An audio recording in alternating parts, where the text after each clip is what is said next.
परमेश्वर की हम स्तुति करते फिर से उसके चरणों में आने का परमेश्वर हमें मौका देता है। जो बात हम सीख रहे हैं परमेश्वर के बारे में और उसके नैतिक स्वभाव या उनका चरित्र के बारे में, और आज हम फिर से उसी विषय को लेकर दूसरे स्वभाव की ओर हम जाएंगे, उसके नैतिक स्वभाव जिसमें है न्याय और धार्मिकता। न्याय और धार्मिकता।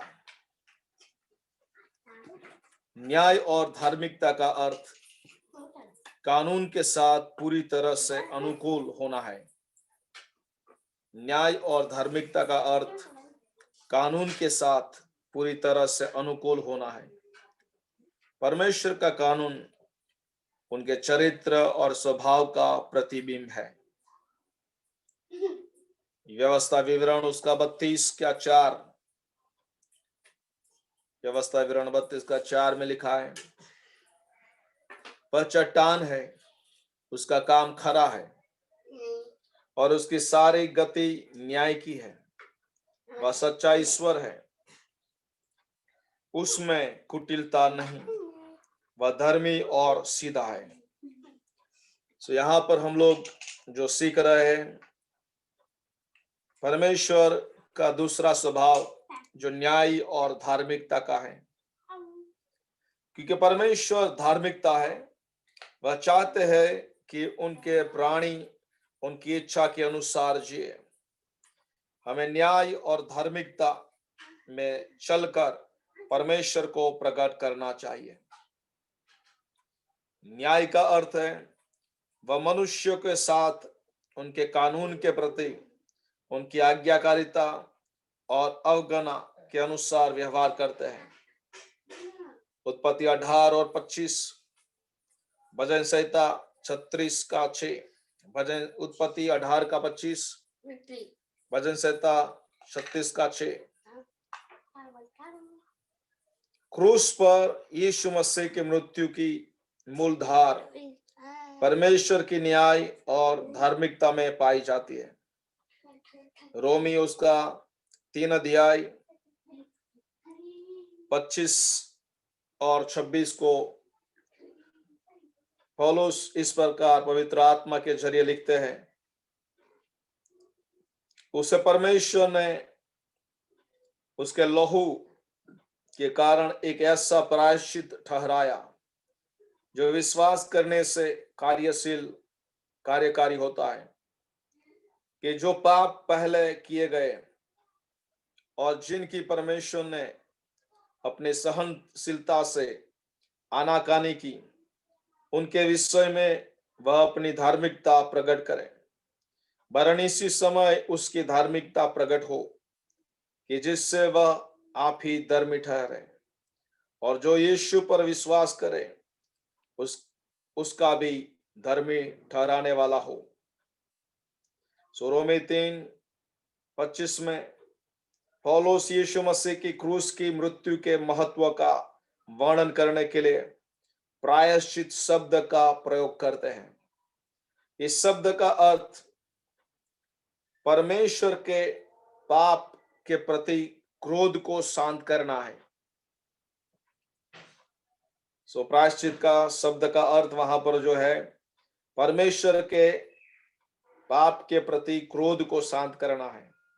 क्रूस पर यीशु की मृत्यु पाप की क्षमा को संभव बनाती है, परंतु इसने साथ ही पाप के प्रति परमेश्वर क्रोध को भी शांत कर दिया, ताकि उनका मेल मिलाप उन लोगों से हो जाए जो उद्धार के लिए यीशु मसीह पर विश्वास करते हैं।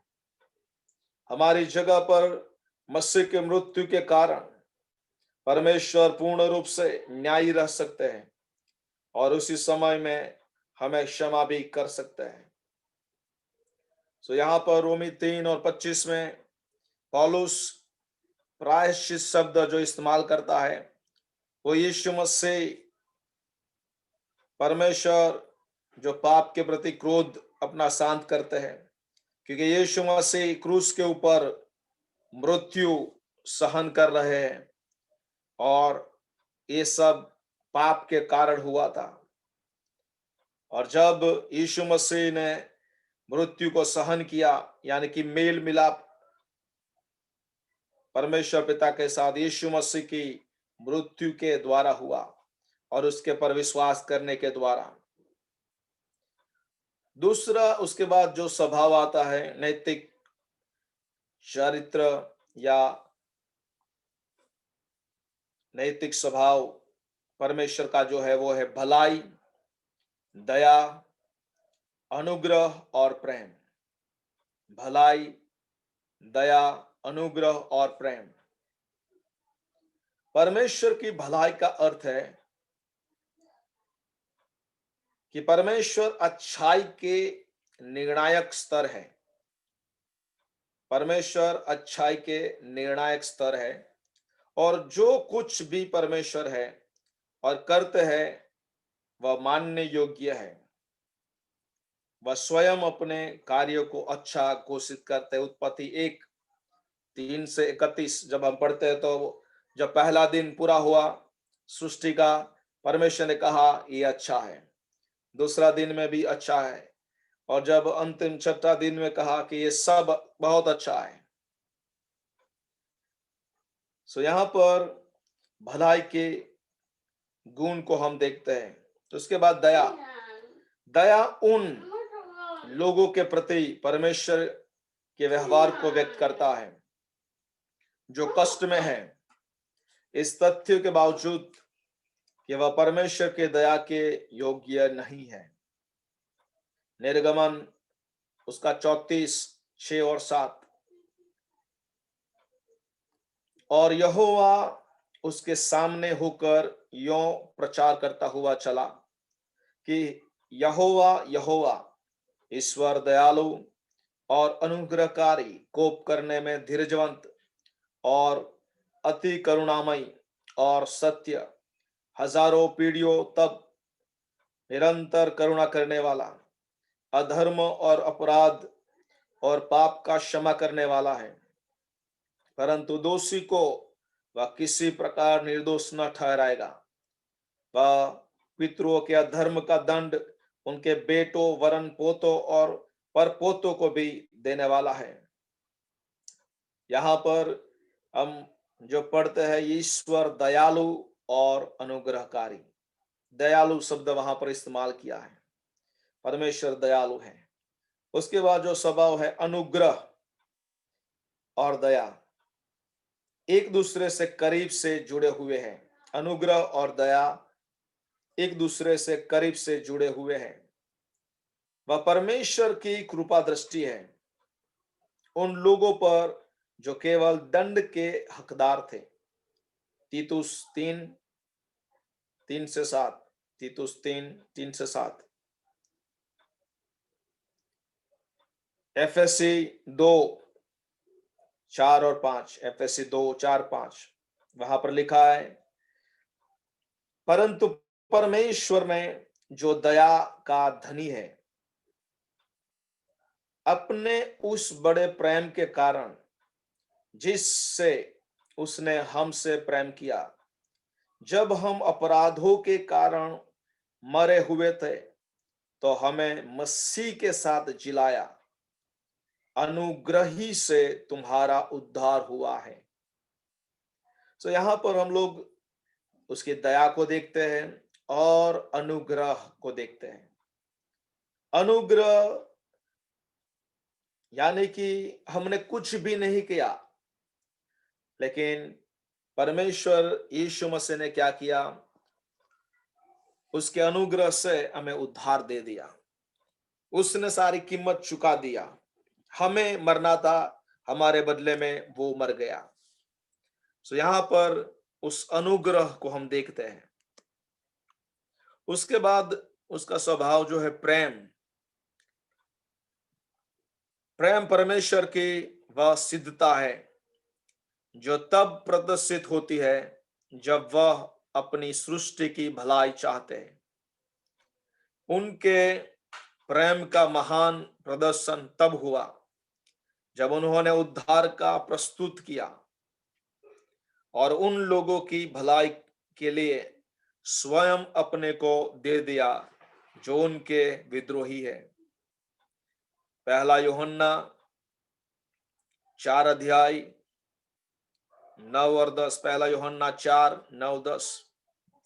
उसके प्रेम में के बारे में वहां पर हम पढ़ते हैं, जो प्रेम परमेश्वर हमसे रखते हैं वह इससे प्रकट हुआ कि परमेश्वर ने अपने एक लौते पुत्र को जगत में भेजा है कि हम उससे द्वारा जीवन पाए।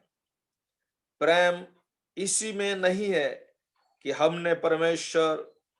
परमेश्वर ने प्रेम किया, हमने परमेश्वर से प्रेम किया, पर इसमें है कि उन्होंने हमसे प्रेम किया और हमारे पापों के प्रायश्चित के लिए अपने पुत्र को भेजा। सो यहाँ पर परमेश्वर के बड़े प्रेम को हम देखते हैं, एक बलिदान युक्त प्रेम, निस्वार्थ प्रेम को हम देखते हैं। परमेश्वर की भलाई और प्रेम दो तरह से प्रदर्शित होती है। परमेश्वर की भलाई और प्रेम दो तरह से प्रदर्शित होती है। उनकी भलाई और प्रेम पाप को रोकने में, उत्पत्ति 6:3, उत्पत्ति 6:3, पहला पत्रस 3:20, पहला पत्रस 3:20। सो उनकी भलाई और प्रेम पाप को रोकने में मदद करती है। उसके बाद उनकी भलाई और प्रेम प्रकट होता है सृष्टि पर उनकी आशीष के द्वारा। उनकी भलाई और प्रेम प्रकट होता है सृष्टि पर उनकी आशीष के द्वारा। भजन संहिता उसका 65:9-13। और उसके अंदर परमेश्वर की भलाई और प्रेम मानव जाति को पाप और मृत्यु से छुड़ाने के द्वारा प्रकट हुए। परमेश्वर की भलाई और प्रेम मानव जाति को पाप और मृत्यु से छुड़ाने के द्वारा प्रकट हुई। एफएसी 2 और 4। सो यहाँ पर परमेश्वर की भलाई और प्रेम दोनों साथ साथ में चलते, पाप को रोकने के लिए, सृष्टि को आशीष देने के लिए और मनुष्य जाति को पाप और मृत्यु से छुड़ाने के लिए।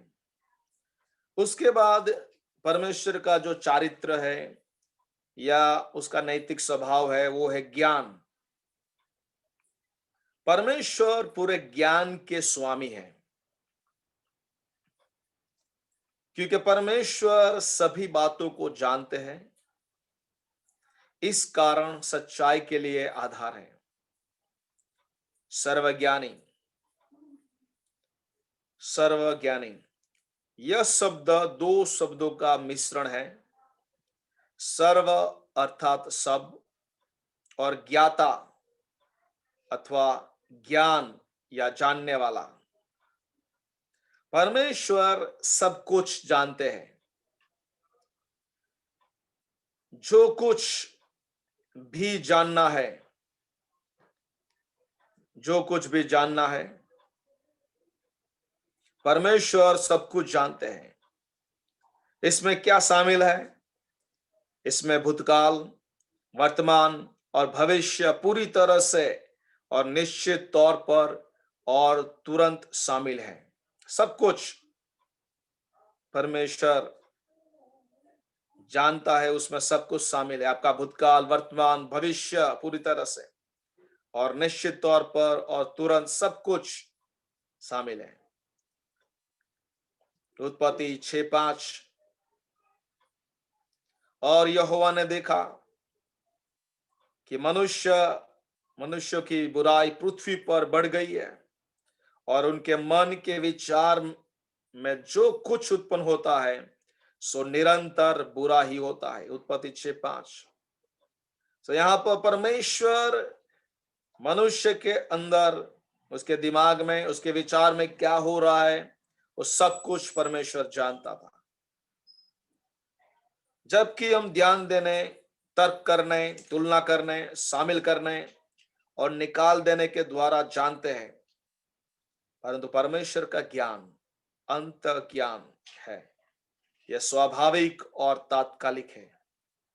परमेश्वर सीखते नहीं है, वह सब कुछ जानते हैं, पूरे समावेश के साथ सब समयों में। और इसलिए याकूब 3:17 कहता है, याकूब 3:17 कहता है, पर जो ज्ञान ऊपर से आता है वह पहले तो पवित्र होता है, फिर मिलनसार, कोमल, मृदु भाव और दया और अच्छे फलों से लदा हुआ और पक्षपात और कपट रहित होता है।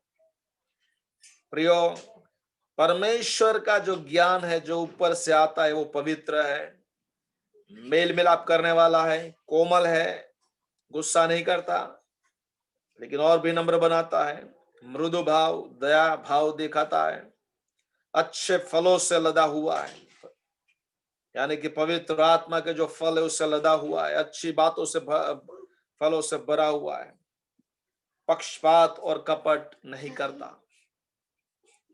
परमेश्वर का ज्ञान पूर्ण है, ऐसा कुछ भी नहीं है जो वह नहीं जानते।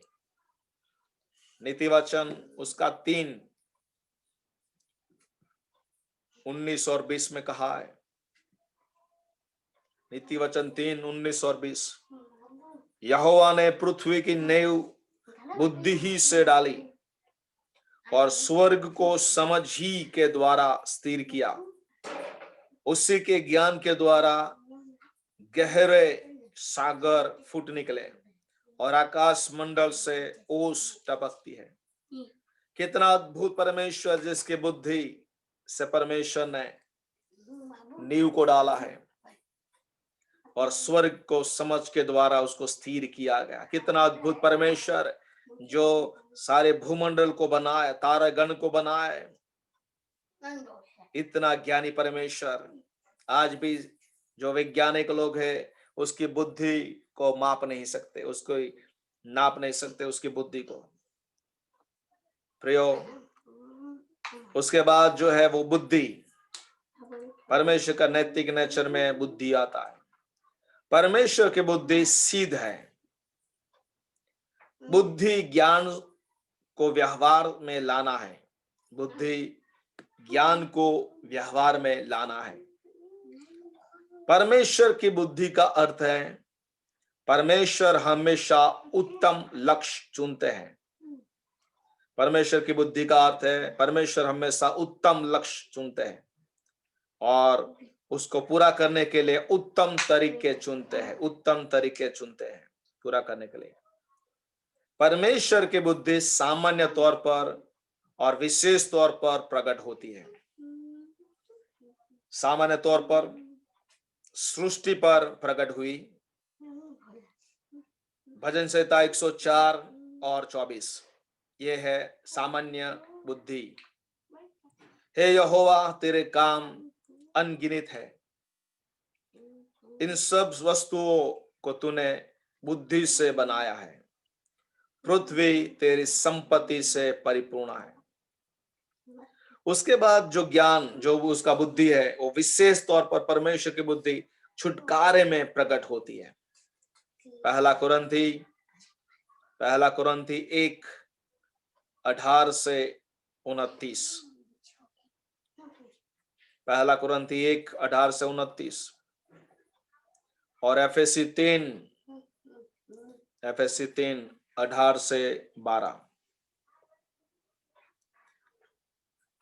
वहां पर लिखा है, मुझ पर जो सब पवित्र लोगों में से छोटे से भी छोटा हूं, यह अनुग्रह हुआ कि मैं अन्य जातियों को मसीह के अगम्य धन का सुसमाचार सुनाऊं और सब पर यह बात प्रकाशित करूं कि उस भेद का प्रबंध क्या है जो सबके सृजनहार परमेश्वर में आदि से गुप्त था, ताकि अब कलीसिया के द्वारा परमेश्वर का नाना प्रकार का ज्ञान उन प्रधानों और अधिकारियों पर जो स्वर्गीय स्थानों में है प्रकट किया जाए, उस सनातन मनसा के अनुसार जो उसने हमारे प्रभु मसीह यीशु में की थी, जिसमें हमको उस पर विश्वास रखने से हियाव और भरोसों से निकट आने का अधिकार है। और इसलिए प्रियो, छुटकारे की बात जब हम करते हैं तो परमेश्वर ने वो गुप्त रखा था। उद्धार, छुटकारा, उसको परमेश्वर ने गुप्त में रखा था। उत्पत्ति 3:15 में जब पाप प्रवेश हुआ, प्रभु ने प्रतिज्ञा किया, परमेश्वर ने प्रतिज्ञा किया कि स्त्री के द्वारा जो वंश उत्पन्न होगा वो सांप की सिर को कुचलेगा। और वहां पर हम देखते हैं परमेश्वर ने वो प्रतिज्ञा कि मनुष्य के द्वारा जो छुटकारा करने वाला, उद्धार करने वाला वो जन्मेगा। वो सीक्रेट, ये गुप्त बात परमेश्वर ने छुपा के रखी थी। यदि शैतान जान जाता प्रियो, तो वो परमेश्वर की योजना को पूरा नहीं करने नहीं देता। और इसलिए परमेश्वर ने अपनी बुद्धि के द्वारा छुटकारे की योजना को गुप्त में रखा था। परमेश्वर की बुद्धि विशेष हमारे व्यक्तिगत जीवनों में प्रकट होती है। रोमी 8:28। और हम जानते हैं कि जो लोग परमेश्वर से प्रेम रखते हैं उनके लिए सब बातें मिलकर भलाई को उत्पन्न करती है, अर्थात उन्हीं के लिए जो उसकी इच्छा के अनुसार बुलाए हुए हैं। प्रियो, सारी बातें भलाई को उत्पन्न करती है, उसमें परमेश्वर की बुद्धि वहां पर समाई हुई है। हमारे जीवन में, परिवार में जो कुछ होता है, परमेश्वर उसमें से भलाई को उत्पन्न करता है और उसमें प्रभु की बुद्धि वहां पर हमें देखने को मिलती है। उसके बाद जो उसका नैतिक स्वभाव है वो है सच्चाई। परमेश्वर की सच्चाई का अर्थ है कि परमेश्वर सच्चे परमेश्वर है। उसका ज्ञान और शब्द दोनों सच्चाई के निर्णायक स्तर है। उसका ज्ञान और शब्द दोनों सच्चाई के निर्णायक स्तर है। इसलिए परमेश्वर पर पूरी तरह से भरोसा और विश्वास किया जा सकता है। इसका अर्थ विश्वास योग्यता भी हो सकता है। ओके, विश्वास योग्यता, सच्चाई इक्वल टू विश्वास योग्यता। वह सच्चे परमेश्वर है। भजन संहिता 96 का 5, भजन संहिता 96 का 5, पहला थिस्सलुनीकी 1 का 9, वहां लिखा है भजन संहिता में, क्योंकि देश देश के सब देवता तो मूरत ही है, परंतु यहोवा ही ने स्वर्ग को बनाया है, वह सच के निर्णायक है। भजन संहिता उसका 33 का 4, 33 का 4, क्योंकि यहोवा का वचन सीधा है और उसका सब काम सच्चाई से होता है। और यूहन्ना 17:17, इब्रानी 6 का 18, यूहन्ना 14 का 6, ये सारी बातों में लिखा है परमेश्वर का वचन सच्चा और विश्वास योग्य है। जब कभी परमेश्वर बोलते हैं तो हमेशा सच बोलते हैं। इब्रानी 6:18, परमेश्वर के वचन सच्चाई के निर्णायक स्तर है। यूहन्ना 17:17, उसके मुंह से जो भी निकला है वो सत्य वचन निकला है। और यीशु मसीह खुद कहता है यीशु ही मार्ग, सत्य और जीवन है। यूहन्ना 14 का 6। तो यहाँ पर उसकी सच्चाई को हम देखते हैं कि परमेश्वर वो सच्चे परमेश्वर है। उसके बाद जो गुण आता है और वो है परमेश्वर की महिमा। ये गुण नहीं है, लेकिन गुण के अंदर ही इसको शामिल किया गया है। परमेश्वर की महिमा परमेश्वर की श्रेष्ठता और सिद्धता को जानने का तरीका है कि परमेश्वर कौन है। परमेश्वर की महिमा परमेश्वर के चरित्र और स्वभाव का चित्रण है, ओके, जो उनके गुणों को प्रदर्शित करती है। इसे सारांश गुण कहा जा सकता है। यह परमेश्वर के आदर और श्रेष्ठ प्रतिष्ठा को व्यक्त करता है। यशाया 43 का 7, रोमन 3 का 23, यशाया 43 का 7, रोमन 3 का 23, यूहन्ना 17 का 5, यशाया 42:8 लिखा है। परमेश्वर की महिमा उनकी विशेषता से प्रकट होती है। वो पहला किसने लोगों का क्या था, कितना था? पहला तो स्टोलिकी का आगे ना, वो तो 1 का 9 है। अच्छा, सो यहां पर निर्गमन 15 का 11 में लिखा है, निर्गमन 15 का 11 में लिखा है, हे यहोवा देवता, ओ मैं तेरे तुल्य कौन है? तू तो पवित्रता के कारण महाप्रतापी और अपनी स्तुति करने वालों के भय के योग्य और आश्चर्य कर्म का करता है। तो यहां पर परमेश्वर की महिमा की विशेषता दी गई है प्रियो। पवित्रता में उसके महान प्रतापी कोई नहीं है, स्तुति करने वालों में भय योग्य उसके सिवाय कोई नहीं है, और आश्चर्य कर्म में उसके समान कोई भी करता नहीं है। उसके बाद सृष्टि परमेश्वर की महिमा प्रदर्शित करती है। भजन संहिता 8 और 1, भजन संहिता 8 और 1, हे यहोवा हमारे प्रभु, तेरा नाम सारी पृथ्वी पर क्या ही प्रतापमय है। तूने अपना वैभव स्वर्ग पर दिखाया है। तो यहाँ पर परमेश्वर की महिमा सृष्टि के द्वारा प्रकट की गई है। कितना अद्भुत सृष्टि परमेश्वर ने किया है प्रियो।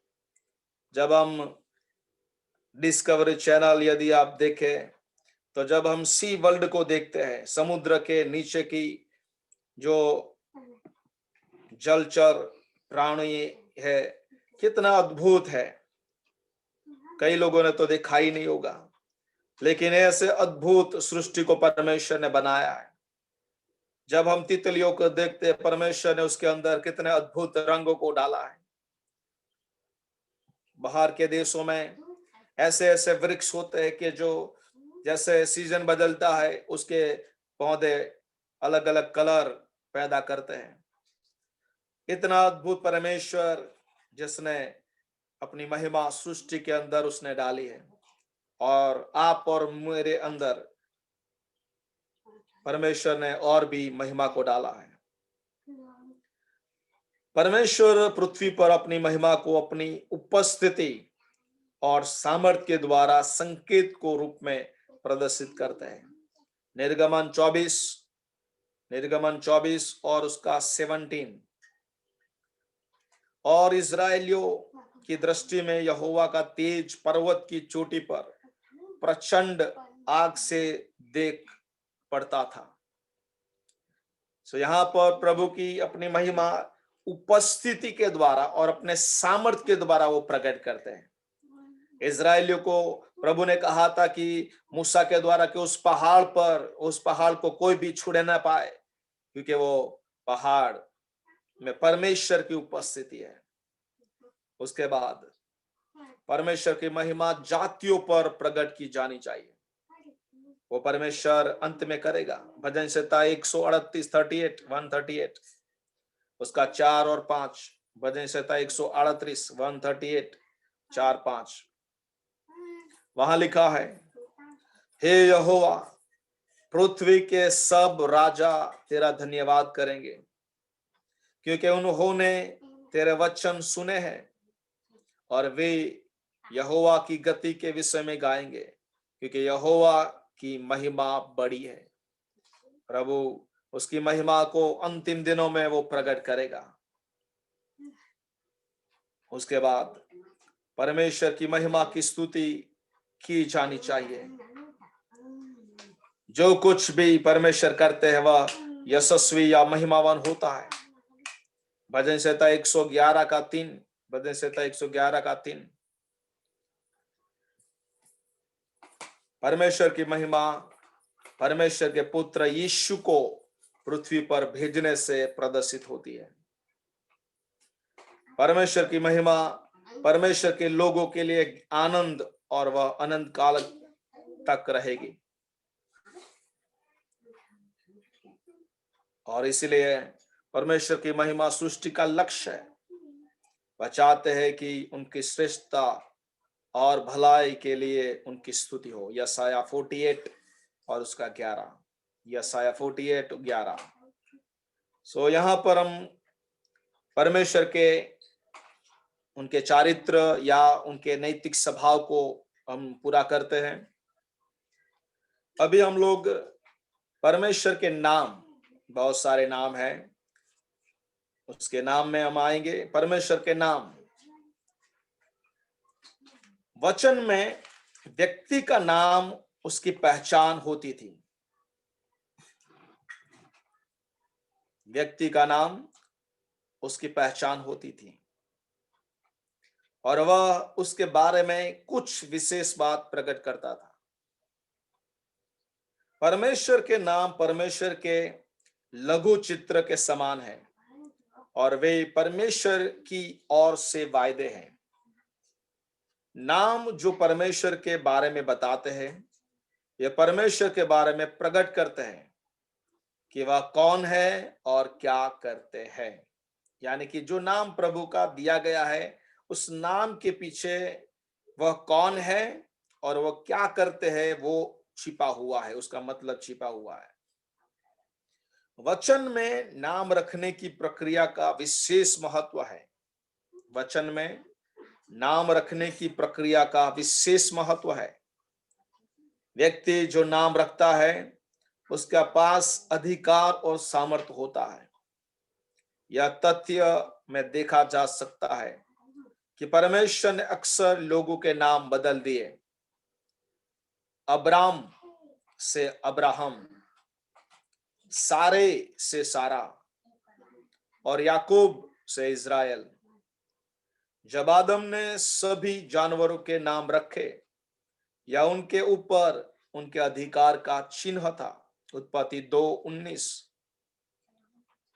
इसका कोई मूल्य नहीं कि परमेश्वर ने स्वयं ही अपने नाम अपने लोगों पर प्रकट किए, बजाय इसके कि लोगों को उनके नाम चुनने की अनुमति दे। ओके, सो यहाँ पर प्रभु ने खुद नाम खुद चुना है, लोगों ने नहीं दिया, लेकिन खुद परमेश्वर ने उस नाम को चुना। और परमेश्वर के नाम केवल शीर्षक ही है, शीर्षक है। वे स्वयं के बारे में परमेश्वर का वर्णन है। इसलिए वे परमेश्वर के चरित्र के पहलुओं को व्यक्त करते हैं और उनके स्वभाव पर अंतर्दृष्टि प्रदान करते हैं। सो आइए हम परमेश्वर के नाम को सीखेंगे। उसमें पहला नाम जो है एलोहिम। एलोहिम, इस नाम का अर्थ सामर्थ्य है। इस नाम का अर्थ है सामर्थ्य। यह विशेष तौर पर परमेश्वर की सर्वश्रेष्ठता,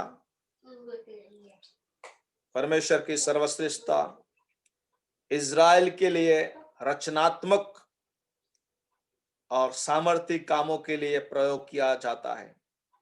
इज़राइल के लिए रचनात्मक और सामर्थ्य कामों के लिए प्रयोग किया जाता है। उत्पत्ति 1:1,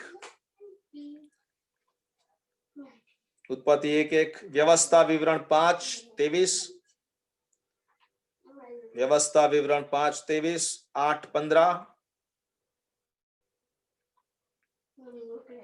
यशाया 45 का 18, यशाया 45 उसका 18, यिर्मयाह 32 का 27, यिर्मयाह 32 का 27 और भजन संहिता 68 का 7, 68 का 7, यिर्मयाह 32 का 27, भजन संहिता 68 का 7। सो यहां पर इलोहिम शब्द का इस्तेमाल किया गया जिसका मतलब है सामर्थ्य। दूसरा,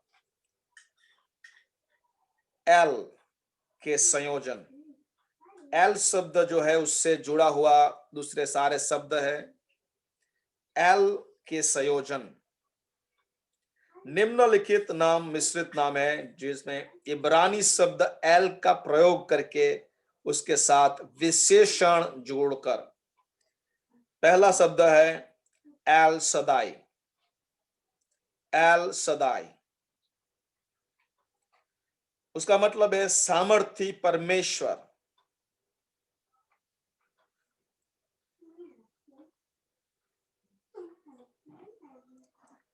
एल सदाई सामर्थी परमेश्वर, यह वह नाम था जिसके द्वारा परमेश्वर स्वयं को अब्राहम, इसहाक और याकूब पर उन्हें सांत्वना देने और जो वाचा परमेश्वर ने इब्राहिम से बांधी थी उस पर दृढ़ भरोसा रखने के लिए प्रकट करते हैं।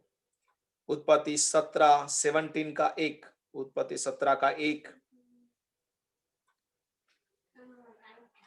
28 का 3 और 35 का 11। उत्पत्ति 17 का 1, 28 का 3, 35 का 11।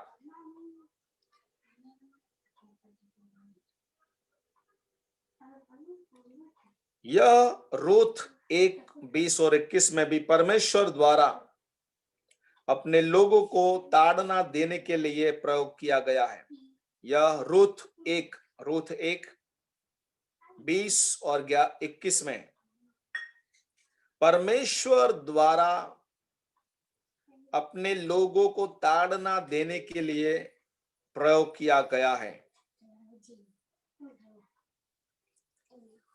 ओके, उसके इस नाम के पीछे विचार है परमेश्वर जो प्रेम से साथ प्रबंध करते हैं और सांत्वना देते हैं और एक सामर्थी के रूप में परमेश्वर के सामर्थ को व्यक्त करना और साथ ही परमेश्वर जो ठीक करते और ताड़ना भी देते हैं।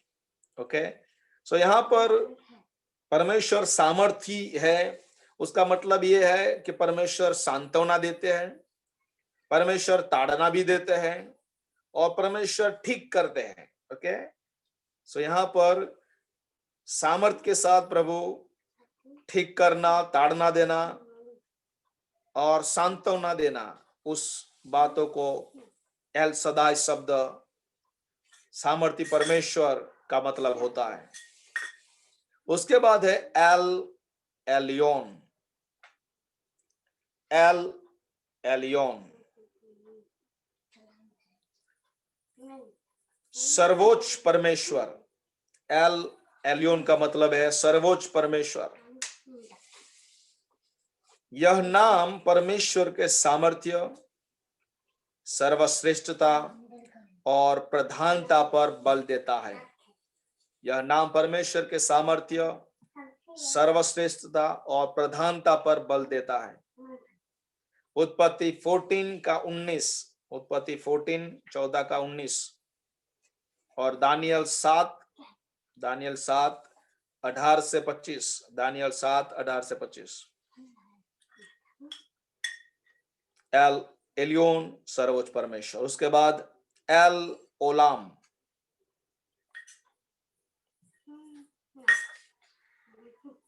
एल ओलाम अनंत परमेश्वर, अनंत परमेश्वर। यह नाम परमेश्वर के कभी न बदलने वाले गुण पर बल देता है। यह नाम परमेश्वर के कभी न बदलने वाले गुण पर बल देता है और साथ ही उनके असीम होने वाले बल देता है। उत्पत्ति 16 और 13, उत्पत्ति 16 का 13 और यशाया 40 का 28, यशाया 40 का 28, उत्पत्ति 16 का 13। सो एल ओलाम जो है अनंत परमेश्वर, जिसमें कभी न बदलने वाला गुण के ऊपर बल देता है। उसके बाद एल रोई, एल रोई, एल रोए, परमेश्वर जो देखते हैं, परमेश्वर जो देखते हैं। यह मिश्रित नाम परमेश्वर की व्यक्तिगत उपस्थिति और देखभाल पर बल देता है। यह मिश्रित नाम परमेश्वर की व्यक्तिगत उपस्थिति और देखभाल पर बल देता है। उत्पत्ति 16 का 13।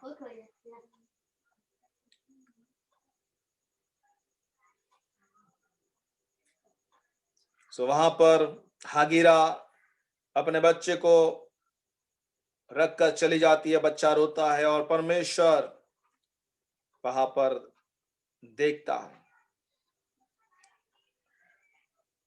उसके बाद जो है एडोनाई, एडोनाई, एलोहिम के समान ही यह शब्द श्रेष्ठता के लिए बहुवचन प्रयोग किया गया है। बहुवचन में एडोनाई। एक वचन का अर्थ है मालिक, स्वामी। एक वचन का अर्थ है मालिक, स्वामी। सो एडोनाई मनुष्य के साथ स्वामी, अधिकारी और मुहैया कराने वाले परमेश्वर के संबंध को दर्शाता है। उत्पत्ति 18 उसका 2 और 3, उत्पत्ति 18 2 3, यहोशू 5 का 14। ओके, सो यहां पर हम लोग परमेश्वर के चारित्र के बारे में सीखे और परमेश्वर के नामों के बारे में सीखे। और भी आगे हम लोग बहुत सारे नाम हैं जिसमें हम लोग सीखेंगे। लेकिन आइए आज रात इस समय अपने आप को परमेश्वर के हाथों में हम समर्पित करें। परमेश्वर के चरित्र को हम मनन करें और परमेश्वर के नामों को अपने जीवनों में हम लागू करने पाए।